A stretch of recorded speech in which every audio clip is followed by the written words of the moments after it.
Anyway, so just interesting, fun stuff to talk about. Yeah.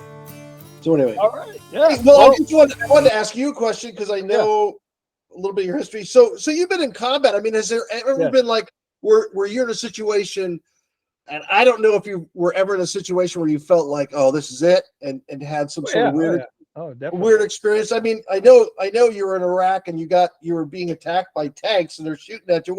Tell us that story. I don't know if anything happened there, but tell the story. Yeah, I mean, I was on a special forces team and we were in Iraq. We deployed to Iraq for combat operations. We're co-located with the Kurds. We were doing operations with the Kurds in support of them.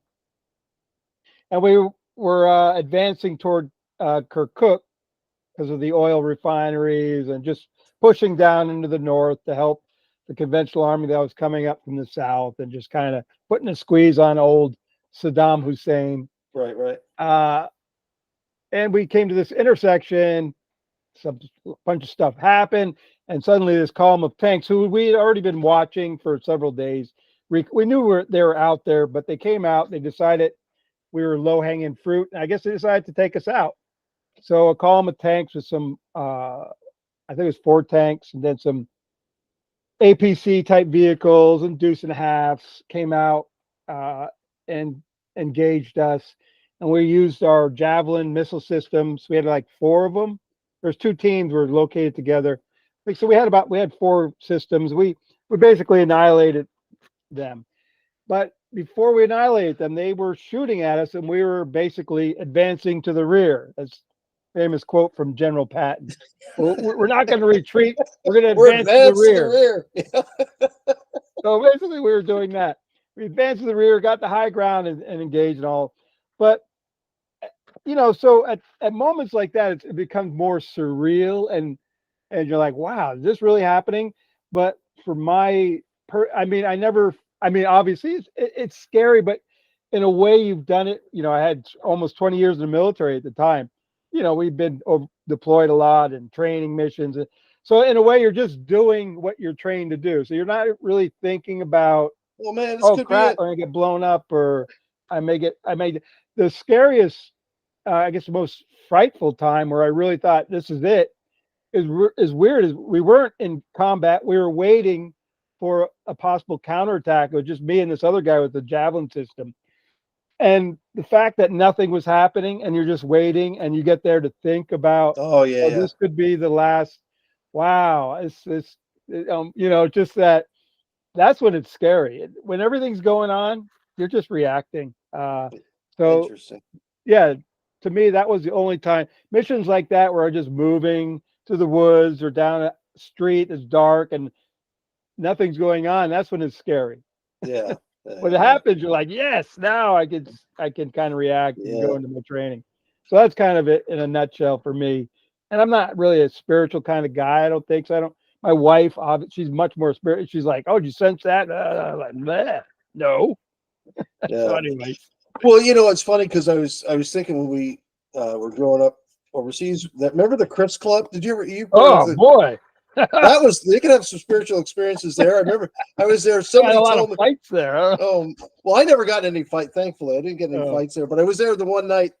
We're there, and people had told me, "Hey, they have shootouts at this club. It's called the Chris Club." I said, "Get out of here!" They go, "No, it's true. There was, it's happened before, and I guess it had happened once or twice at this one particular club, and it must have been a mafia hangout or something. Yeah, it was. Or maybe there were rival groups." Yeah, kind of, or gangs or something going on. So I go with a bunch of friends. We go and we're dancing around. It's a dance club and there's people around, and everybody's we're all. I can't remember if we were dancing. We're sitting there, but all of a sudden I hear pop, pop, pop, and I went, "Oh, what is that?" Because there's music playing and there's noise there. So it was a very faint, like almost like a firecracker, but not far off. So, but I was surprised how. It wasn't that loud. You could hear it, but it wasn't like, being close to a fire. I'm going to go bam. But, and it was probably 25, 30 feet away. And I look over and some guy has a gun and he's got a small handgun that's pointed in the air. And he fired maybe once more. And then somebody else I can't remember if it was the table he was at or a table away.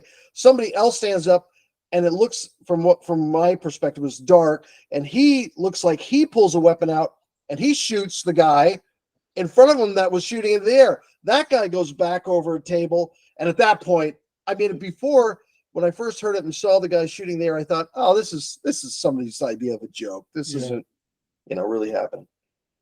And when the guy went down, I thought, okay, this is a real thing.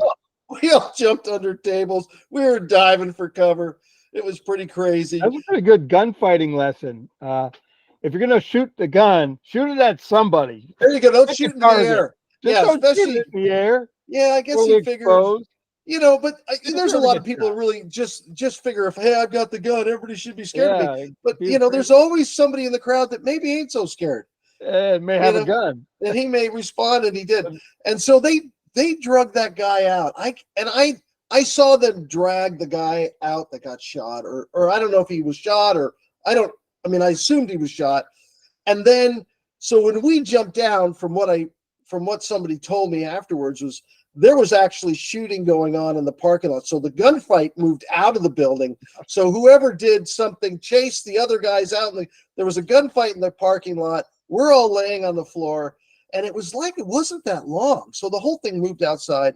Then they must have come back in, or whoever came in or left. And all of a sudden, the DJ's head pops up, and he starts turning up the music again, because the music was dead silence. And then the music starts coming up, and the guy goes, "Okay, everybody, let's dance."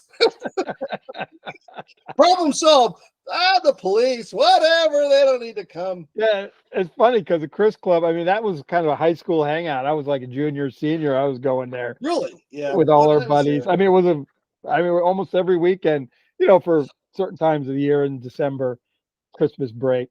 Right. Yeah, right. so it was pretty frequented by Americans. And that was pretty far north, and we lived on the north side. Yeah, it was Mare. Yeah, we lived on the north side of Naples, outside of the city, in a place called out by Cume, and north of Pozzuoli and Baia and all that. So we were a little bit north. So Pinnatamare was even a good 10 miles from where we lived. Really? Was that far? Yeah. I walked almost all. Yeah, so it was a good hike. When we were kids, the few months I was there, we'd hang out down at the K-Bar. Was it K-Bar? Yeah, little cowboy, Western little cowboy. joint. So this is hilarious in Naples down the street. Maybe we're going on too long. Maybe we should cut it loose. Well, it'll probably be a different show. So. Yeah, okay. We'll edit this, so maybe this may not be Swamp Files. It may be K-Bar Files. K-Bar Files. Get your K-Bar. So we go down the street. Go to the so we lived in this little kind of compound of villas. It was very nice. There's a swimming pool and a little restaurant. And if you went out the front gate down this road, maybe about a mile, half a mile, wasn't that far. Yeah, just right there. You go out the gate and walk down the. You could actually walk there, and you'd walk. And here you're in the middle of Naples, Italy. You'd walk, and it was a cowboy bar. They only played country western music. Pool table, served, mud Heineken, and Heineken. I think you probably got some Italian beers, but we used to drink Pabst or whatever they were serving. I can't even remember. But anyway, it was really, it was kind of a cool little bar there. Not that we drank underage. No. I was probably 15 at that. No, I was 18. And the drinking age, no age limit. Yeah, there was no age limit. So we were drinking beer, way too early. Yeah. But anyway. It was kind of fun. But yeah, let's wrap it up. But anyway, cool ideas. It's fun stories. Always fun chatting. And, we'll see. We'll see how it all fits together. But anyway, so all right, that's a good note to end it on. Look out for bad guys. All right, Swamp Gas Files salute. Woo! All right.